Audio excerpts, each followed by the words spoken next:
wanted to show you KJ Bolden.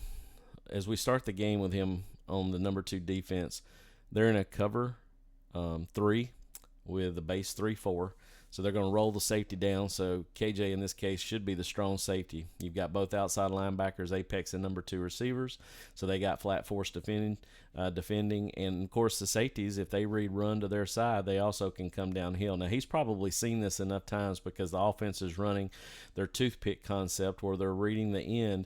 And if he chases the down back on the zone, they're going to pull and throw just like a triple option to the back coming out of the backfield, or call that the slider. But KJ's seen this enough. What I want you to notice is his ability, his football IQ to get to the football right here. He probably would like to squeeze a little bit more towards the defender to get his angle better, but his closing speed is undeniably fast. We know that from him. But what I love to see is his ability to not only react, but to drive his body through the offensive player and take him down a lot bigger. He is out here on the number 2 receiver. We're in cover 1 man, so you got man free safety that's right above the Georgia logo is your zone defender along with your 2 inside linebackers. Again, they're going to be in man-to-man, and we're playing a high-low man-to-man, so he is on the number 2 receiver in a high position, about 5 to 6 yards off. The minute he reads the out route, and this is a long throw by Gunner right here from the left hash on an out route, but I want you to watch his closing speed again. Okay, eventually he's going to get used to this play and see this, and he's going to make a pick eventually and take this to the house.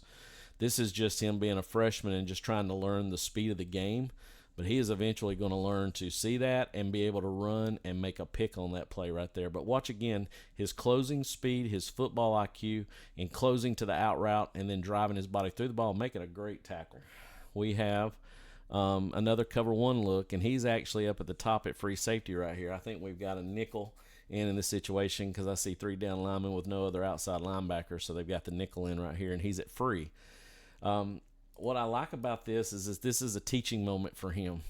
Now, in cover 1, you're a zone defender. You're over the top. You're basically going to stay over anybody that presses your zone and try to help and bracket with anybody who's a man. More than likely, it's going to be a number 2 receiver, one of those the nickel or the other safety has in man-to-man.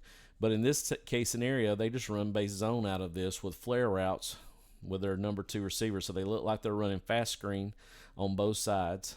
Okay, and he comes downhill immediately. What I love about his reaction time is that he is working downhill to an alley. Now, as a free safety working the alley, what he's going to learn to do is get better. It doesn't help that Harris up top is lost contained by diving down inside, but he almost makes this tackle. This ends up being a big run for the offense right here by Andrew Paul. We're all talking about how good he is, but KJ Bolden almost stopped this play before it happened.